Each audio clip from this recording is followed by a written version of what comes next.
नमस्कार प्रिय विद्यार्थियों, ऑनलाइन क्लास में आपका स्वागत है। आज हम जिस बिंदु की चर्चा करेंगे बीए फाइनल हिंदी साहित्य में, वो है क्रोध शीर्षक निबंध है, जिसके लेखक है अपने आचार्य रामचंद्र शुक्ल। निबंध संग्रह अपनी जो पाठ्य पुस्तक है ये उसका दूसरा अध्याय है। इससे पिछली कक्षा में हमने बातचीत की थी इसी लेखक परिचय से संबंधित, और थोड़ा बहुत अपने जो ये क्रोध निबंध है इससे संबंधित आपको कुछ बताया था कि ये क्रोध निबंध जो है वो किन किन विचारों को प्रतिपादित कर रहा है। आज उसी बिंदु पर आगे चर्चा करते हुए हम क्रोध निबंध पे आगे की बात रखते हैं। देखिए, क्रोध का अर्थ होता है आपके गुस्सा, या दूसरा इसको रोष भी कहते हैं, दूसरा बोले तो रोष। आम व्यक्ति जब किसी कारण से दुखी होता है, पीड़ित होता है, कोई ऐसी अनहोनी घटना उसके सामने घटित हो जाती है, कोई उससे सता रहा है, कोई उसके ऊपर बहुत ज़्यादा अत्याचार कर रहा है, तो ऐसी स्थिति में व्यक्ति को उस पर क्रोध आना स्वाभाविक है। यहाँ अपने को ये समझना है कि ये जो क्रोध है ये मनुष्य का एक मनोविकार है, और समाज के जो अच्छे जो गुण है उनके साथ साथ हम ये कह सकते हैं कि इन मनोविकारों में जो क्रोध है इसको इस अध्याय में सबसे फुर्तीला मनोविकार बताया है कि सबसे फुर्तीला, सबसे तेजी से मनुष्य के जीवन में आने वाला जो मनोविकार है, उसके हृदय में, उसके दिमाग में आने वाले जो मनोविकार है वो है आपके क्रोध, जो तुरंत ही जो है उसके दिमाग में जो है अपना असर डालता है। देखिए, मनुष्य एक सामाजिक प्राणी है और समाज में ऐसी बहुत सारी घटनाएं होती है जिनको लेकर उसके हृदय में, उसके दिमाग में तरह तरह के विचार उत्पन्न होते हैं। यहाँ आपको ये समझना है कि ये जो क्रोध है इसका प्रेरक तत्व कौन है। क्रोध का प्रेरक तत्व मतलब ऐसा कौन सा कारण है जिससे जो क्रोध है वो उजागर होता है। क्रोध का प्रेरक तत्व है आपके दुख, और इस दुख को भी इसमें दो तरीके से बताया है, दो तरीके से परिभाषित किया है। एक दुख तो होगा अपना दुख और एक दुख होगा पराया दुख। इन दोनों ही स्थिति में व्यक्ति के मनोविकारों में जो सबसे तेजी से उत्पन्न होने वाला जो मनोविकार है वो क्रोध माना जाता है, जिसको अलग अलग उदाहरण देकर यहाँ अपने प्रसिद्ध जो निबंधकार और आलोचक समीक्षक आचार्य रामचंद्र शुक्ल है उन्होंने परिभाषित किया है। इन्होंने एक उदाहरण दिया है कि अपने पड़ोसी से, कि अक्सर पड़ोसी से किसी न किसी बात को लेकर रोज़ हमारा उससे विवाद होता रहता है। पड़ोसी लगातार किसी दूसरे पड़ोसी को सता रहा है। अगर उस दौरान तत्काल अगर किसी पड़ोसी के द्वारा दूसरे पड़ोसी को सताया जा रहा है और वो पीड़ित व्यक्ति तुरंत उस पर प्रहार करता है, तो ये रूप माना जाएगा क्रोध का रूप, क्योंकि ये क्रोध क्षणिक होता है। दूसरा, मान लो कई दिनों से उसको प्रताड़ित कर रहा है, वो व्यक्ति पड़ोसी बिल्कुल चुप बैठा है, और कई दिनों बाद में एक दिन वो अचानक से उस पड़ोसी पर आक्रमण करता है, तो उसको हम क्रोध नहीं बल्कि वो क्रोध उस समय बन जाएगा बैर। और यहाँ अपने को ये भी समझना है कि ये जो बैर मतलब जो दुश्मनी है, शत्रुता है, ये क्रोध का अचार या मुरब्बा है, जो अपने इस अध्याय में बताया है। बैर को क्रोध का अचार या मुरब्बा बताया है, जो सबसे ज़्यादा जो है ये दुश्मनी क्रोध को उत्पन्न करने वाला होता है। अपने हिंदी में शब्द युगम में ऐसे दो तरीके के शब्द होते, एक अचार होता है और एक होता है आचार। अचार का अर्थ होता है एक खाद्य पदार्थ, एक खाद्य पदार्थ, और आचार का मतलब होता है व्यवहार, आचरण, या फिर तीसरा इसका अर्थ नियम भी माना जाता है। अब भी समाज में रहने वाला जो व्यक्ति है, अगर उसके संबंध दूसरों के साथ अच्छे हैं, मित्रतावत संबंध है, तो उस स्थिति में क्रोध उसके दिमाग में, उसके हृदय में बिल्कुल भी घर नहीं करेगा। लेकिन दूसरा व्यक्ति अगर उसको प्रताड़ित कर रहा है, उसके ऊपर अत्याचार कर रहा है, तो उस स्थिति में जिस मनोविकार का जन्म होता है वो मनोविकार क्रोध है। और ये पूर्ण या आंशिक रूप में सुषुप्त अवस्था में सभी लोगों के हृदय में निवास करता है और परिस्थितियाँ अनुकूल या विपरीत पाकर ये स्वतः ही उजागर हो जाता है। एक इसमें उदाहरण दिया है एक रेलगाड़ी का, कि एक रेलगाड़ी में दो अजनबी यात्री एक ही डिब्बे में यात्रा कर रहे हैं। तो एक यात्री दूसरे यात्री के तुरंत एक तमाचा जड़ देता है, मतलब एक थप्पड़ लगा देता है, और जिस व्यक्ति ने थप्पड़ मारा है उसका स्टेशन अगले कुछ ही पलों में आने वाला है, कुछ ही मिनट में वो स्टेशन पर उतरने वाला है। लेकिन इसी दौरान जिस व्यक्ति के तमाचा जड़ा है, अगर वो व्यक्ति तुरंत उसके दूसरा तमाचा लगा देता है, मतलब उसका प्रतिकार करता है। प्रतिकार का अर्थ भी आपको समझना है। प्रतिकार का अर्थ होता है आपके विरोध, कि दूसरा व्यक्ति अगर उसका विरोध करता है और विरोध स्वरूप अगर उसके एक तमाचा लगा देता है, एक थप्पड़ वापस जड़ देता है, तो उसको हम क्रोध का नाम देंगे, क्योंकि पहले यात्री ने उस दूसरे यात्री के थप्पड़ मारा और दूसरे यात्री ने उस थप्पड़ से दुखी होकर बदला लेने की भावना से क्रोधित होकर वापस उसके एक थप्पड़ लगा दी। और वही बात मान लो अगर कुछ दिनों बाद में अगर वो प्रतिकार या बदला लेता है, तो उस समय जो आया हुआ जो क्षणिक क्रोध है वो शांत हो जाता है, मतलब दीर्घ काल तक नहीं चलेगा। जब दूसरा व्यक्ति, शत्रु व्यक्ति उसको सामने दिखेगा तब भी उसको वापस क्रोध आएगा। फिर इस क्रोध के बारे में अगला इसमें उदाहरण अपने दिया है उन्होंने, कि अपने श्री कृष्ण और शिशुपाल का, श्री कृष्ण और शिशुपाल का, कि शिशुपाल एक के अत्याचारी व्यक्ति था, शासक था। उसने लगातार बहुत ज़्यादा अपनी प्रजा को सताया, अपनों को सताया, सभी को।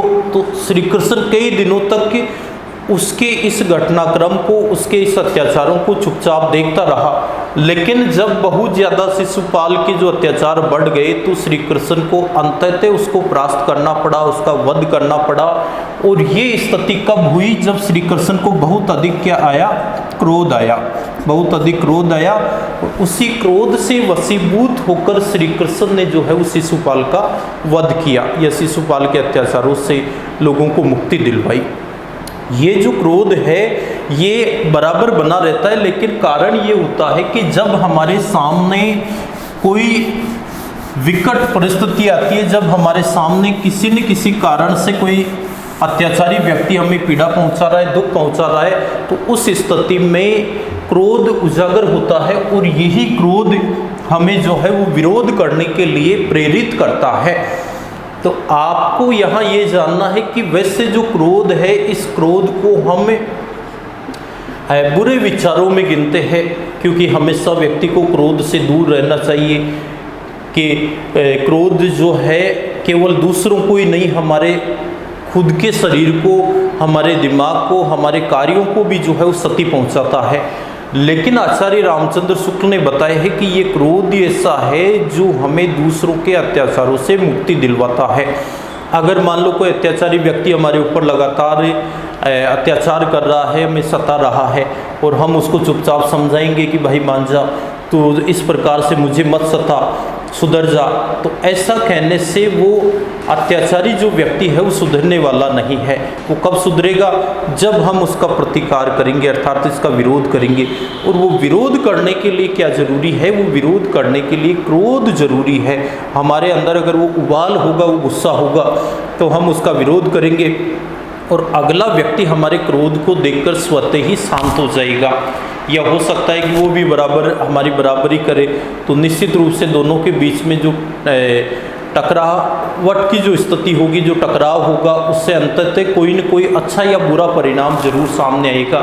हो सकता है कि हमारे क्रोध करने से जो हमारा जो विरोधी है वो शांत हो जाए, तो एक प्रकार से हम अपनी स्वयं की रक्षा करेंगे।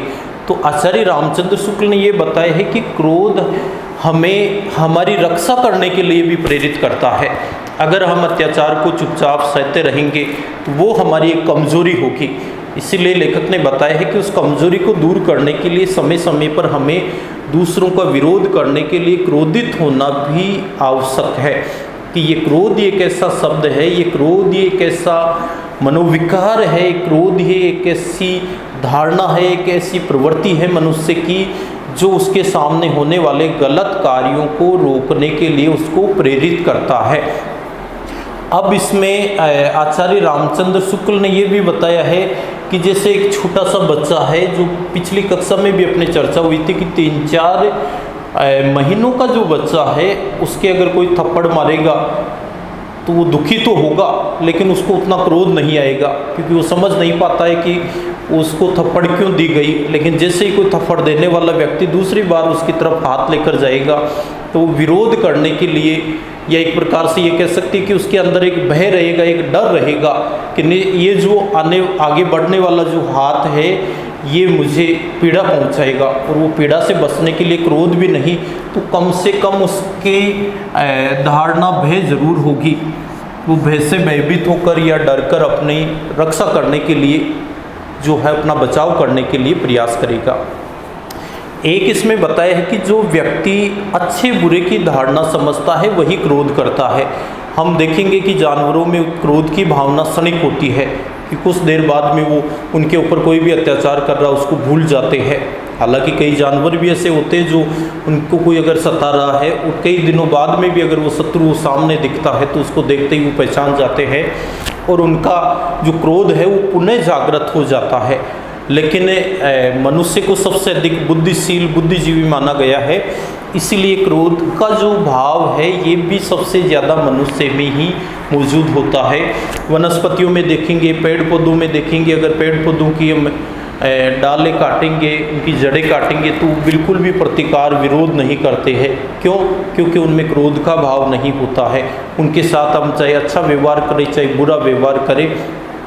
तो इससे हमें ये जानने को मिलता है कि क्रोध जो है वो अधिकांश मनुष्य में ही पाया जाता है। और ये कब उजागर होता है, कब प्रकट होता है कि अगला व्यक्ति हमारे साथ कैसा बर्ताव कर रहा है, कैसा व्यवहार कर रहा है। उस व्यक्ति के व्यवहार से जो क्रोध है वो स्वतः ही सामने आ जाता है। एक इसमें जो पंक्ति आई है वो आपको ये ध्यान रखनी है कि क्रोध सामाजिक विचारधारा है। क्रोध सामाजिक विचारधारा है और ये समाज के सभी व्यक्तियों में पूर्ण या आंशिक रूप से जो है वो मौजूद होता है। और यही क्रोध जो है वो समाज को विध्वंस के लिए भी प्रेरित करता है और यही क्रोध निर्माण के लिए भी प्रेरित करता है। निर्माण के लिए प्रेरित कब करेगा? जब कोई दुष्ट व्यक्ति, पाखंडी व्यक्ति बार बार किसी को सता रहा है और जब उसको क्रोधित होकर उसका विरोध करेंगे, उसको मारेंगे, पीटेंगे या उसको अत्याचार करने से हम रोकेंगे, तो उस समय जो क्रोध का रूप है वो हमारे सामने ये आएगा कि क्रोध वास्तव में निर्माणकारी भूमिका निभा रहा है। क्रोध वास्तव में जो है एक जोड़ने का काम कर रहा है, क्योंकि इस तरीके से अगर हिंसक के सभी लोग हो जाएंगे, एक दूसरे पर अत्याचार करेंगे तो तोड़ने वाली स्थिति है। लेकिन उन अत्याचारों जो अत्याचारी व्यक्ति है उनको रोकने के लिए एक साधारण व्यक्ति अगर क्रोधित करके उसको शांत करता है तो उस समय जो क्रोध है इसका परिणाम हमारे सामने अच्छा आता है। तो यहाँ अपने को ये भी समझना है कि ये जो क्रोध है इसके दो परिणाम इस अध्याय में बताए हैं। एक बताया है सकारात्मक परिणाम और दूसरा बताया है इसमें नकारात्मक परिणाम। अगर बात बात पे क्रोधित होगा तो उसके लिए भी अपने इसमें बताया है कि ऐसा व्यक्ति क्या हो जाता है, ऐसा व्यक्ति हो जाता है चिड़चिड़ा, जो अपने इस अध्याय में भी आया है कि बात बात पे अगर क्रोध करेगा, क्रोध उसकी गुस्सा उसकी नाक पे ही रहेगा तो ऐसा व्यक्ति क्या हो जाएगा, ऐसा व्यक्ति चिड़चिड़ा हो जाएगा। और चिड़चिड़े व्यक्ति को अगर कोई अच्छी बात भी अगर बोलेगा तो भी उसको क्रोध या गुस्सा ही आएगा। तो लेखक ने एक सलाह ये भी दी है कि हमें चिड़चिड़ाहट से या चिड़चिड़ापन से भी दूर रहना चाहिए, क्योंकि ये हमारे सद्गुणों का विनाश करने वाला है। क्रोध जहाँ अति आवश्यक हो वहीं हमें क्रोधित होना चाहिए, बाकी सामान्य स्थिति में हमें बिल्कुल शांत रहना चाहिए। तो क्रोध के साथ साथ इसमें एक शब्द ये भी दिया है कि मनुष्य की स्वाभाविक प्रवृत्ति होती है शांत, कि मनुष्य एक शांति प्रिय व्यक्ति है, लेकिन जब अपने प्रतिकूल परिस्थिति देखता है तो उस समय न चाहते हुए भी वो क्रोधित हो जाता है, और वहाँ उसका क्रोधित होना पूर्ण रूप से उचित माना जाएगा। अब इसमें एक चिड़चिड़े व्यक्ति का उदाहरण दिया है, एक बुजुर्ग व्यक्ति का, कि उस बुजुर्ग व्यक्ति को जो है बच्चे जो है वो चिढ़ाते हैं, कोई उससे सीताराम कहता है, कोई राधा कृष्ण कहता है, और कोई उसको देखते ही करेले का नाम लेता है, और बूढ़ा व्यक्ति करेला शब्द सुनते ही उसके पीछे मारने दौड़ने के लिए दौड़ने लगता है। क्यों? क्योंकि उस करेले शब्द से उसको बहुत ज़्यादा जो है एक प्रकार से ये हो जाती है, चिढ़ हो जाती है कि ये करेला शब्द का नाम नहीं ले रहे, बल्कि ये करेला मुझे ही पुकार रहे हैं। इसीलिए जो बुजुर्ग व्यक्ति होते हैं, अगर बात बात पे वो गुस्सा करेंगे तो उनमें चिड़चिड़ापन होगा, और चिड़चिड़ेपन का लोग मजाक उड़ाएंगे। तो इस मजाक के लिए भी उन्होंने बताया है कि जो हास्य रस है, उस हास्य रस को उजागर करने वाले वो चिड़चिड़े व्यक्ति है, जो खुद तो चिड़चिड़े है लेकिन उनको देखकर दूसरे जो व्यक्ति है उनको हंसी आती है। इसलिए जो हास्य रस है वो उत्पन्न करने वाले हैं चिड़चिड़े व्यक्ति। और चिड़चिड़ापन किनसे होता है? चिड़चिड़ापन होता है अपने बात बात पे क्रोध करने वाले व्यक्ति से। तो ये था अपने क्रोध शीर्षक निबंध, जिसके लेखक आचार्य रामचंद्र शुक्ल है। उन्होंने क्रोध को अलग अलग मनोभावों के अंतर्गत, अलग अलग विचारधारा से, अलग अलग मनोवर्तियों से, अलग अलग उदाहरणों से परिभाषित किया है, कि एक बच्चे से लेकर एक बुजुर्ग व्यक्ति तक के उसने उदाहरण दिए हैं, और बताया है कि कौन सी स्थिति में क्रोध हमारे लिए अच्छा है और कहाँ क्रोध का परिणाम हमारे लिए बुरा है। अब हम अपनी अगली कक्षा में जो बातचीत करेंगे, इसी क्रोध निबंध से संबंधित जो महत्वपूर्ण व्याख्या अपने बनती है उसके बारे में आपको बताएंगे। धन्यवाद।